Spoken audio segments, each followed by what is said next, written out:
Mukunda jewellery first ever factory outlet jubilee hills branch త్వరలో ప్రారంభం. నమస్తే రమగారు. నమస్తే జయ. రమగారు, ఏదైనా నావెల్ చెప్తారా? చెప్తాను జయ. మల్లాది వెంకటకృష్ణమూర్తి గారివి 2 నవలలు ఆల్రెడీ మనం చెప్పి కూడా 2 ఏళ్ళైంది. అవును కదా. అవును. అందమైన జీవితం ఒకటి, మందాకిని, ఈ 2 మన వాళ్ళు మళ్ళీ మళ్ళీ వేస్తూనే ఉన్నారు. ఆ 2 నవలలు చెప్పినప్పుడు నేను వారితో మాట్లాడినప్పుడు జయం చాలా ఇష్టం నాకని నేను చెప్పాను. మీకు ఇష్టం అన్నారు కదమ్మా, అది కూడా చెప్పండి అన్నారు. కానీ నేను జయం చెప్పడానికి పర్మిషన్ అయితే వారి దగ్గర సవినయంగా తీసుకున్నాను, కానీ దాన్ని చెప్పగలిగే సాహసం లేదు నాకు. ఎందుకు రమగారు? చెప్తా. అదే, ఈ జయం అనే నవల ఒక పూర్తి ఆధ్యాత్మిక నవల. అందులో ఉన్న స్పిరిచువల్ థింగ్ని నేను సరిగ్గా ప్రజెంట్ చేయగలనో లేదో, దాంట్లో ఆయన చూపించిన ఆధ్యాత్మిక విషయాలని నేను బాగా చెప్పలేనేమో అని అట్లా పోస్ట్ పోన్ చేస్తూ వచ్చా. ప్రతిసారి ముందు మల్లాది గారిది ఒక పుస్తకం అని చెప్తూనే ఉన్నాను. అనుకుంటూ కూడా నేను పుస్తకం చేత్తో పుచ్చుకోవటం, పట్టుకురావాలని, ఇదిగో దాన్ని తీయడం మళ్ళీ వద్దులే, ఇంకా నేను బాగా చెప్పలేను. ఇప్పుడు కూడా నాకు పూర్తి ధైర్యం ఉందని నేను అంటలా. పూర్తిగా నేను దాన్ని సరిగ్గా ప్రజెంట్ చేయగలనన్న గట్టి నమ్మకం నాకు లేదు. ప్రయత్నం చేస్తా. అంత స్పెషల్ అయితే చాలా ఈ మాట అంటున్నారంటే నిజంగా ఆలోచించాల్సింది. చాలా స్పెషల్. నాలాంటి వాళ్ళు ఎవరైనా సాహసం చేయాల్సిందే దాన్ని. అంత గట్టి పుస్తకం. చాలా బాగుంది కూడా. యాక్చువల్గా ఈ పుస్తకం చదివే నాటికి నాకు భగవద్గీత మీద కొంత అవగాహన ఏర్పడింది. దానివల్ల ఇది నాకు అర్థమైందని నేను నమ్ముతున్నా. డెఫినెట్గా ఒక సామాన్యమైన మనిషి ఎవరైనా సరే, మన మానవుడిగా పుట్టిన వాడి ప్రతి వాడిలోనూ భగవంతుడు ఉంటాడు. శివుడు లోపల ఉంటాడు. అది శివుడు ఉన్నాడని, నేనే వాడినని తెలుసుకోవటం చాలా కష్టం. ఎన్నోసార్లు పుడితే గాని మనిషిగా అది తెలుసుకోలేకపోతారు. నేనన్నది వేరు, ఈ దేహం వేరు, ఇదొక చొక్కా మాత్రమే అని మనకు అర్థం కావటం అసలు కష్టం. తెలీదు ఎవరికి. మనకు అప్పుడప్పుడు తెలుస్తుంది మనదేం లేదు, ఇది మనం కాదు అని. ఒక దశలో ప్రతి మనిషికి జీవితంలో ఎప్పుడో ఒకసారి ఒక స్పార్క్ లాగా వస్తుంది. దాన్ని పట్టుకుని నేను వేరు, ఇది వేరు అని ఖచ్చితంగా తెలుసుకోవటం ఎవరో మహానుభావుల వల్ల అవుతుంది. వాళ్ళని మనం గురువులు అంటాం, అవధూతలు అంటాం, మునులు ఋషులు అని చెప్పుకుంటాం, బాబాగారు అనుకుంటూ ఉంటాం. రేర్గా ఉంటారు కొంతమంది. అలాంటి వాళ్ళు మనతో పాటే తిరుగుతూ కూడా ఉండొచ్చు. వాళ్ళు అది తెలుసుకున్న వాళ్ళు, భగవంతుని దర్శించిన వాళ్ళు, తమలో ఉన్న దైవాన్ని తమే కంటితోటి చూడగలిగారు అని మనకి అర్థం కాదు. అలాంటిది ఒక పాయింట్ ఉంటుందని కూడా తెలీదు మామూలు వాళ్ళకి. ఆ తెలియని ఒక పాయింట్ని ఒక నవల రూపంలో రాశారు. ఇప్పుడు ఇది చూడు, ఎంత పెద్ద విషయం. దీన్ని నవల అనంగానే మామూలుగా చదివించటం కుదురుతుందా? అస్సలు. ఇది మనకు అర్థం కాదని మానేస్తాం. అవునవును కదా. స్పిరిచువల్ థింగ్ ఎవరికి అర్థం అవుతుంది? ఇంత స్పిరిచువాలిటీ మనకు అర్థం కాదు, అలా భావిస్తాం. కానీ చదివింపచేసే స్పిరిచువాలిటీ ఉంది జయం పుస్తకంలో. ఎంత బాగా రాశారంటే మల్లాది గారు, హ్యాట్స్ ఆఫ్ వారికి. అంత బాగుంటుంది. ఈ మొదటిసారి చదివినప్పుడు నేను గూస్ బంప్స్ అట్లాగే ఉండిపోయినాయి జయ. నాకు మీరు చెప్తుంటేనే అనిపిస్తోంది నాకు. చాలా అంటే చాలా చాలా చాలా 100 చాలాలు బాగుంటుంది. మీరు గనక ఆల్రెడీ భగవద్గీత మీద ఆసక్తి ఉంది, దైవం గురించి కొంత తెలుసుకోవాలని ఉంటుంది, ఏవో చదువుతారు, వింటారు ప్రవచనాలు, వాటి మీద ఆసక్తి ఉంటే గనక తప్పకుండా మల్లాది వెంకటకృష్ణమూర్తి గారి జయం చదవండి. ఇదే పుస్తకం ఇంతే ఉంది, చిన్న సైజే, అంత పెద్ద పుస్తకంగా అనిపించట్లేదు కదా. ఇందులో ఒక బాబా గారి గురించిన కథ. వీరు ఒక సామాన్య కుటుంబంలో జన్మించారు. ఈ కథ ఎట్లా ప్రారంభం అవుతుందంటే, ఒక రాష్ట్రపతి భవన్ తోటి స్టార్ట్ చేస్తారు. రాష్ట్రపతి భవన్లో ఒక చిన్న ఉద్యోగం చేసే ఒక అతనికి కొరియర్ వస్తుంది. అందులో ఉన్న విషయం చదవగానే ఆ కొరియర్లో అదేంటంటే, ఒక మామూలు న్యూస్ పేపర్ అంటే ఏమంటారు, చీరల అడ్వర్టైజ్మెంట్కి వాటికి పేపర్లు పాంప్లెట్లు ఇస్తారు కదా, ఆ పాంప్లెట్స్లో నుంచి చింపబడిన ఒక చిన్న కాగితం మీద 2 వాక్యాలు రాసుంటాయి. అతను ఏడుస్తాడు అది చూడంగానే. ఇంతలో రాష్ట్రపతి, ప్రెసిడెంట్ నిన్ను పిలుస్తున్నారని కబురు వస్తుంది. ఇతను లోపలికి వెళ్తాడు. ఫస్ట్ టైం అది చదివినప్పుడు ఏ గూస్ బంప్స్ వచ్చినా ఇప్పుడు వస్తున్నాయి నాకు.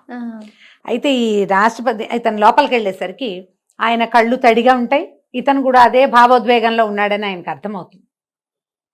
వాళ్ళిద్దరూ రాష్ట్రపతి, ప్రెసిడెంట్ ఆఫ్ ఇండియా, అక్కడ ఒక స్కావెంజర్గా చిన్నగా పనులు చేసే ఒకతను కావలించుకుని ఏడుస్తారు, ఒకళ్ళనొకళ్ళు కౌగిలించుకుని, వాళ్ళ స్థాయి మర్చిపోయి. వాళ్ళకు వచ్చిన కబురు అలాంటిది, ఆయన కూడా సేమ్ కబురు వచ్చింది. ఒక రాష్ట్రపతి స్థాయి వ్యక్తి, రాష్ట్రపతి భవన్లో పనిచేసే ఒక వ్యక్తి, ఇద్దరికి ఒకే రకమైన కబురు వచ్చింది, వాళ్ళిద్దరికీ ఒకే రకమైన భావోద్వేగం కలిగింది.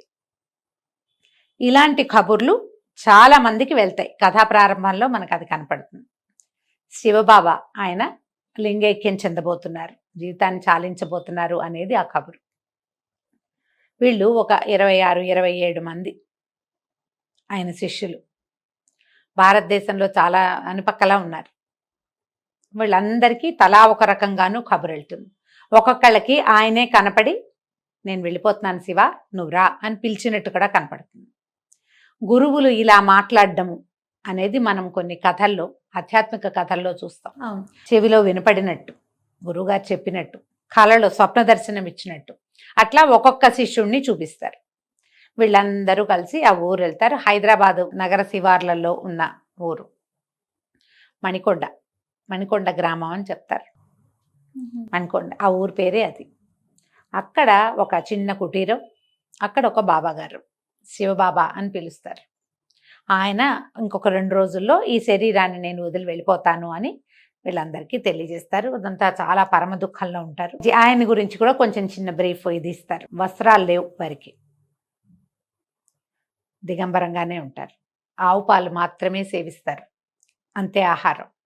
ఈ ఆవు పాలు కూడా బయట నుంచి వచ్చినవి కాదు, వాళ్ళ దగ్గరే ఆవులు ఉన్నాయి. దూడలు తాగిన తర్వాత మిగిలితే అవి పాలు, దూడలు తాగాక ఆవు దగ్గర నుంచి పాలు లేకపోతే లేదు, ఇంకా ఆహారం లేదు, అంత తక్కువ ఆహారం. ఏవో పిట్టలు పిచ్చుకలు అవి ఇవి ఉంటాయి. ఎవరో ఇప్పుడు వంట అయిందా అని అడుగుతారు శిష్యుల్ని, అక్కడ ఉన్న వాళ్ళని. వంట అయిందంటే ఇంకో 40 మందికి వండండి, ఎవరో వస్తున్నారని చెప్తారు. వారికి అట్లా తెలుస్తుంది. అట్లా ఒక ప్రత్యేకమైన వ్యక్తిగా ఈ శివబాబాని చూపిస్తారు.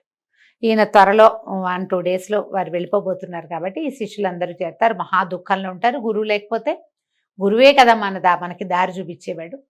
అయితే ఆయన వారి ఆత్మకథని వారి నోటి నుంచి వీళ్ళందరూ వింటారు. కర్నూలు ఆ ప్రాంతానికి చెందిన ఒక పల్లెటూరులో జన్మించారు. వాళ్ళకి 3 ఆడపిల్లల తర్వాత ఒక కుమారుడు కలిగాడు. ఆ కుమారుడి జాతకం చూపించినప్పుడు అబ్బో చాలా అద్భుతమైన వ్యక్తి అవుతాడు అని చెప్తారు. అయితే ఈయన ఆ పుట్టిన కుమారుడు సన్యసించటానికి అవకాశం ఉందని తెలుస్తుంది వాళ్ళకి. ఆ ఇంట్లో ఒకప్పుడు 2 తరాల ముందు ఈయన ముత్తాత గారి కాలంలో ఒక సన్యాసి వాళ్ళ ఇంట్లో భోజనం చేయడానికి వచ్చాడు. వచ్చినప్పుడు ఆయన కేకలేసేసరికల్లా ఆ సన్యాసి ఆయన శపించాడట. నేను గనక వస్త్రాలతోటే సన్యాసిని అయితే సరే, కాదు నిజంగానే నేను సన్యాసిని అయితే నీ ఇంట ప్రతి తరంలోనూ ఒక సన్యాసి ఉంటాడు అని. అట్లా వాళ్ళ ఇంట్లో ప్రతి తరంలోనూ సన్యాసం తీసుకునే వాళ్ళు ఉన్నారు. ఇప్పుడు ఏ కుర్రవాడైతే జన్మించాడని చెప్తున్నామో అతని బాబాయ్ కూడా ఆల్రెడీ సన్యాసం తీసుకున్నారు. వాళ్ళ ఇంట్లో పుట్టాడు ఈయన. అతని జాతకం చూసిన ఆ జ్యోతిష్యకర్త గారు, ఆయన జ్యోతిష్యులు మునిరత్నం అని పేరు పెట్టారు. ఈయన అద్భుతమైన వాడు, యోగి, ఇక్కడ జన్మించాడు అని చెప్పి నన్ను కరుణించమని పసిపిల్లవాడి కాళ్ళని ఎత్తి మీద పెట్టుకున్నాడట ఆయన. ఆ కథలో అట్లా రాస్తారు. క్రమంగా పెద్దవాడు అవుతారు. ఈ లోపల రమణాశ్రమానికి వెళ్తారు ఒకసారి వీళ్ళు. పిల్లవాడు చిన్నప్పుడే అన్నప్రాసన చేయడానికి వెళ్తే అక్కడ ఈ కథలో మనకి భగవాన్ రమణులు వారిని గురించిన ప్రస్తావన ఉంటుంది. వారివి కొన్ని వాక్యాలు కొన్ని ఉటంకిస్తూ ఉంటారు అక్కడక్కడ. అప్పుడే భగవాన్ రమణులని, వారికి వెంకట్రామన్కి రమణులని పేరు ఇచ్చినటువంటి కావ్యకంఠ వాసిష్ఠ గణపతి వారు కూడా కనపడతారు ఈ కథలో. ఆయన ఈ పిల్లవాడి జాతకం చూసి ఇతడు సన్యాసి అవ్వటానికి అవకాశం ఉంది అని ఒక హింట్ ఇస్తారు. కాకపోతే తల్లి బాధపడుతుంది, ఒక్క కుమారుడని కొంచెం మాట మారుస్తారు, కానీ చెప్పకనే చెప్తారు. అయితే ఈవిడేం చేస్తుందంటే పిల్లలందరికీ శ్లోకాలు స్తోత్రాలు అవి ఇవి నేర్పించి, బ్రాహ్మణ కుటుంబం కాబట్టి కుర్రాడికి మాత్రం ఏం చెప్పరు. ఇంగ్లీష్ చదువు స్కూళ్ళల్లో వాటిల్లో ప్రవేశపెడతారు. ఏం పెద్ద ఆసక్తిగా ఉన్నట్టు ఉండడు. 15-16 సంవత్సరాలు వచ్చాక వివాహం చేద్దామని కూడా ఆ కాలంలో అట్లా చేసేవాళ్ళు కదా. అక్కయ్య కూతుర్ని ఇచ్చి పెళ్లి చేద్దాం అనుకుంటారు. అయితే వీళ్ళ పెద్ద బావ తమ్ముడు ఒక క్యారెక్టర్ని పరిచయం చేస్తారు. అతనితో కలిసి ఆయన ఈమె మునిరత్నం దీనికి వెళ్ళారట, చిన్న ఏమంటారు మన తీర్థయాత్ర లాగా చుట్టుపక్కల దేవాలయాలు అవి చూడడానికి వెళ్ళినప్పుడు 2-3 దేవాలయాల్లో భోజనాలు పెడితే ఆహారం దొరికేది కదా. ఇప్పుడు మనకు కూడా మనం అవును. కొన్ని చోట్లకి వెళ్తే అక్కడ చక్కగా భోజనం పెట్టేస్తారు. భోజనం బాగుంది లేదు అలా ఆలోచించుకునే ఏజే. అయితే వీళ్ళు అలా తిరిగి వెళ్తూ కొల్లూరు మూకాంబిక అమ్మవారి దేవాలయంలోకి వెళ్తారు. అంతకుముందే ఈయన వాళ్ళ అమ్మగారి దగ్గర దేవి అపరాధ స్తోత్రం నేర్చుకుంటాడు. స్కూల్లో ఒక పోటీ ఉందండి.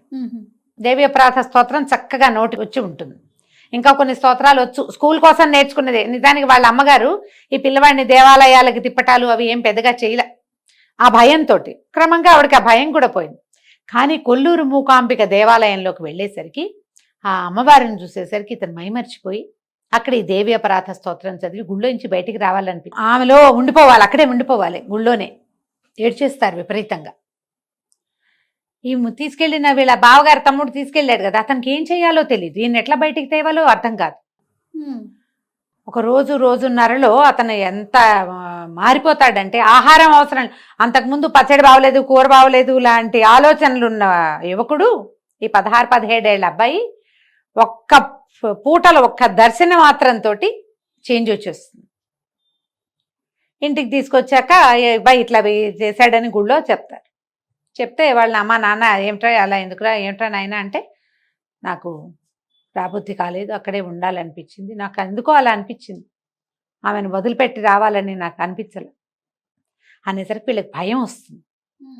ఆ సన్యాసి శాపం నిజం అవబోతోందా అని దాంతో పెళ్లి చేసేద్దాం అనుకుంటారు. ఇతనికి ఒక్కొక్క రోజుకి ఇక దేవాలయం మీద సన్యాసం మీద ఆసక్తి వచ్చేస్తుంది. ఇంతలో ఆదిశంకరులు సన్యాసం ఎలా తీసుకున్నారు ఆ వ్యవహారాలు మాటలన్నీ వస్తాయి. ఆయన ఆతురు సన్యాసం తీసుకున్నారు. మొసలి పట్టుకుంది ఆదిశంకర్ల కాళ్ళని, పట్టుకుంటే కుమారుడు చనిపోతాడనే వాళ్ళ అమ్మ భయపడుతూ, అమ్మ సన్యాసిగా చనిపోతా, నువ్వు సన్యాసిగా మారటానికి నాకు అనుమతి ఇవ్వంటే పిల్లల్ని మొసలి పట్టింది, పిల్లవాడు దక్కడని ఆవిడ సరే అన్నారు. ఆయన సన్యాస్తోహం అని 3 సార్లు అన్నాక మొసలు వదిలేసింది, ఆయన సన్యాసి అయిపోయారు. ఈయన ఈ పెళ్లి సంబంధం కుదురు చేశారు, పెళ్లి చేసేస్తున్నారు. పెళ్లి చేసుకోవాలని లేదు, అక్కయ్య కూతురే. అక్కొచ్చి బతిమలాడుతుంది, దావరని పడద్దు పెళ్లి చేసుకోమని. అయితే ఇంకేం చేయాలో తెలియదు, ఒక ఐడియా వస్తుంది. ఈ శంకర్ల లాగానే ఈ మురళి అని తనతో పాటు దేవాలయానికి వచ్చారుగా, అతనితోటి ఒక చిన్న ప్లాన్ చేయించి పాము కాటేసినట్టుగా ఒక నాటకం ఆడి ప్రాణం పోయే స్థితి వచ్చింది. అమ్మ సన్యాసిగా చచ్చిపోతాను నేను, సన్యాసం నాకు అవకాశం ఇవ్వమని తల్లిని అడిగి ఆవిడతో సన్యాసి తీసుకోను ఆయన అని అనిపించుకుంది. సన్యాసిగా మారతాడు ఆయన. ఇక మెల్లిగా పేరెంట్స్ ఒప్పుకోరు, కేకలేస్తారు, అదంటారు. నువ్వు చెప్పిన తర్వాత ఇంకా వెనక్కి వెళ్ళటానికి కుదరదు. అప్పుడు మళ్ళీ కంచి పరమాచార్య అలా వారిని కూడా, అంటే పరమాచార్య కాలం అంటే ఎప్పటిదో ఇది, భగవాన్ రమణుల్ని చూశాడు ఇతను. ఓహో, ఈ క్యారెక్టర్ మునిరత్నం గారు ఆయన్ని చూశారు, ఈయన్ని చూశారు.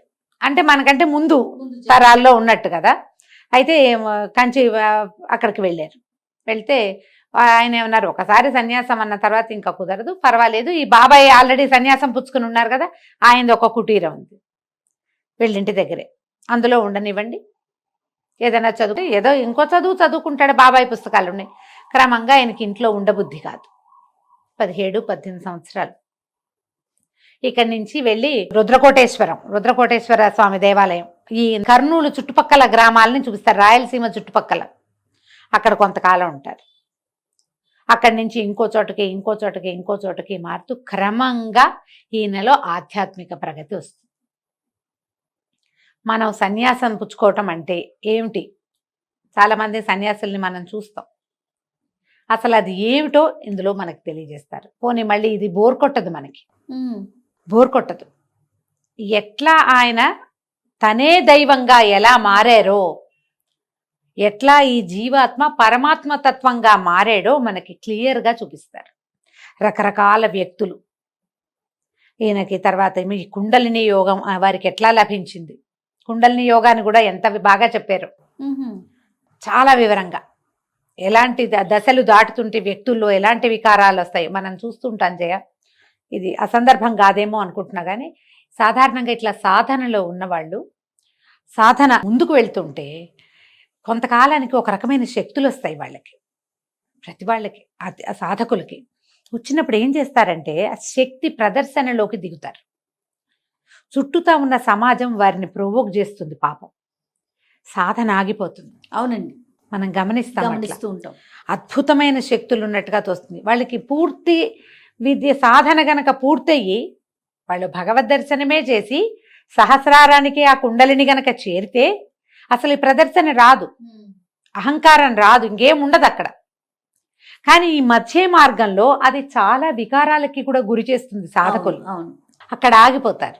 అట్లా ఆగిపోయి ఏవో ప్రపంచపు మాయల్లో పడిపోయి రకరకాల బట్టల్లో పడిపోయి మరణించిన వాళ్ళు కూడా మళ్ళీ జన్మలో సాధన ఎక్కడ ఆగిందో అక్కడి నుంచి సాధన స్టార్ట్ చేస్తారని మనకు భగవద్గీతలో కూడా అట్లాంటి కొన్ని వాక్యాలు ఉన్నాయి. అది ఇక్కడ చాలా మందిని అలా చూపిస్తారనమాట. ఈయన రకరకాల దేవాలయాలు మారటం, ఒక్కొక్క చోట ఆయనకి ఎలాంటి సాధన ఏ రకంగా ముందుకెళ్ళారు. తర్వాత ఈయనకి ఎంతమంది 27 మంది శిష్యులు. వీళ్ళు అతి తక్కువ శిష్యకోటితోటి ఉంటారు. మామూలుగా జనాలు ఎట్లా చేరిపోతారు, ఈయన జనాన్ని చేర్చుకోకుండా వీళ్ళకి భగవద్గీత 700 శ్లోకాలు రావాలి, ఇన్ని స్తోత్రాలు ఇవన్నీ అప్పచెప్పాలి, కఠోపనిషత్తు మొత్తం నోటికి రావాలని కఠినమైన నియమాలకి నిలబడిన వాళ్ళనే శిష్యులుగా చేర్చుకున్నాను నేను. పైగా ఈ చేర్చుకున్న శిష్యులు కూడా అందరూ ఆయనకి క్రిందటి ముందు జన్మలలో అటాచ్ అయి ఉన్న వాళ్ళే. ఓహో అని చెప్తారు.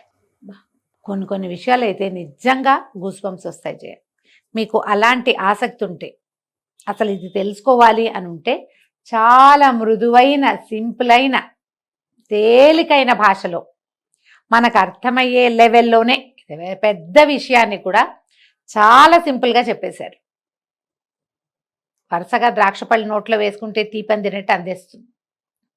ఒకసారి చదివితే ఇది బాగా అర్థమైపోతుందని తెలిసిపోతుందని అనుకోకండి. నేను 11వ నిన్న రాత్రి చదివా. వారి పుస్తకం ఓకే అన్న తర్వాత కూడా 7 సార్లు చదివాను జయ. మొదట నేను 3 times చదివాను. నాకు చాలా నచ్చింది. వారితో చెప్పా నాకు ఇది నచ్చింది అని. ఆయన ఎస్ మీరు చెప్పండి అమ్మా అన్న ప్రతిసారి మళ్ళీ చదువుతున్నాను. ఎందుకంటే మా కథ కాదు ఇది, అదే కదా విషయం. నేను బ్రీఫ్గా చెప్తున్నా. అదే ఆ బ్రీఫ్గా చెప్పడానికి కూడా ఇందులో ఏముంది, నేను సరిగ్గా చెప్పాలి కదా, సరిగ్గా ప్రజెంట్ చేయాలా. ఆ భయంతో మళ్ళీ చదివి మళ్ళీ నిన్న రాత్రి కూర్చుని మళ్ళా 11వ నేను చదివాను. లెక్కేసుకుంటున్నాను, నేను గీతలు గీసి పెట్టుకున్నాను. దీన్ని మనం నవలగా కాదు, మన ఆధ్యాత్మిక ప్రగతికి ఒక సహాయకారి పుస్తకంగా కూడా భావించవచ్చు. ఈయన లింగైక్యం చెందటము, శివైక్యం చెందటం, తర్వాత మాకు ఇంకొక భౌతిక గురువుని ఇవ్వమని వీళ్ళు అడిగేసరికి ఒక గురువుగారు వస్తారు. ఆ టైంకి ఈయన వెళ్ళే టైంకి గురువుగారు వచ్చేస్తారు. తన శిష్యులకి తనలాగా ఒక ఫిగర్ కావాలి, ఏమంటారు గురువు, భౌతిక గురువు కనపడాలి గురువు. దానికోసమని వారిని రమ్మంటారు. ఆ ప్రెసిడెంట్ గా ఉన్న ఆయన తప్ప మొత్తం మిగిలిన శిష్యులందరూ చేరిపోతారు.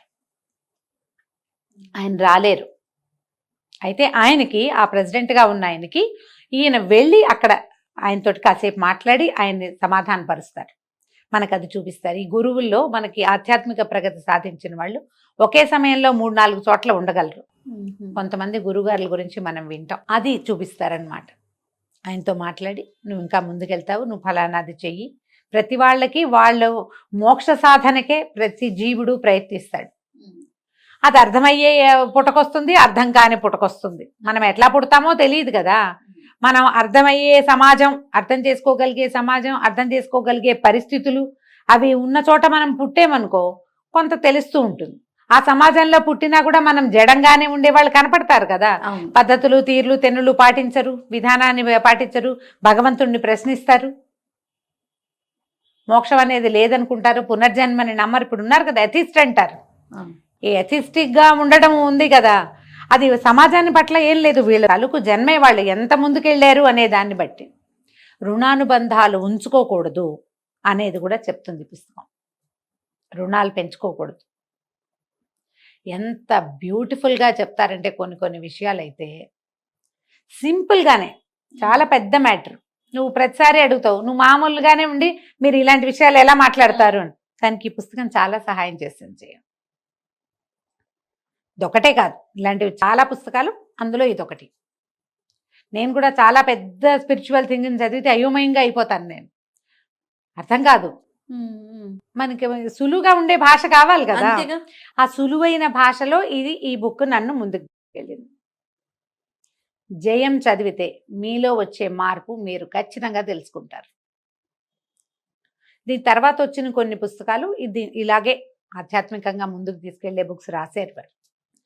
వాటన్నిటికంటే కూడా నాకు ఇది ఇష్టం. నాకు అవకాశం ఇస్తారా రమ్మగారు, చదువుకునే అవకాశం? డెఫినెట్గా ఆ పుస్తకం నాకు ఇస్తే ఇస్తాను. ఒక్కసారి నేను చదివి మళ్ళీ మీకు ఇస్తాను. ష్యూర్. నువ్వు తర్వాత 2-3 ఈ పుస్తకం చదవండి అని చెప్తావు. అదే తప్పకుండా. స్లోగా వెళ్ళి హైరాన్ పడిపోకూడదు. మనం కథ చదివేసి తెలిసేసుకోవాలనుకోకూడదు. ఒక్కొక్క విషయం తాపీగా చదువుతూ ఉంటే తెలుస్తుంది.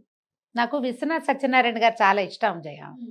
విశ్వనాథ్ సత్యనారాయణ గారి పుస్తకాల్లో ఆఖరికి నేపాల్ రాజవంశ కథలు, అలాంటివి రాజవంశాల కథల్లో కూడా ఆయన కొన్ని రకాలైన ఆత్మ సిద్ధాంతాలని డిస్కస్ చేస్తారు. అదొక విచిత్రము అని స్టార్ట్ చేస్తారు. చిన్నప్పుడు ఏం చేసేదాన్ని అంటే, అదొక విచిత్రము దగ్గర నుంచి 20 పేజీలు టపటపటప తిప్పేసేదాన్ని. వద్దని అర్థం కాదు మనకి, నాకు అర్థం కాదు, నా చిన్నతనం కదా. అయిపోయి మొత్తం ఆ విచిత్రం పూర్తయిపోయాక ఆ కథ స్టార్ట్ అయ్యే దగ్గర చదువుకునేవారు. నేను అలా మొత్తం పుస్తకాలన్నీ అదే కథ.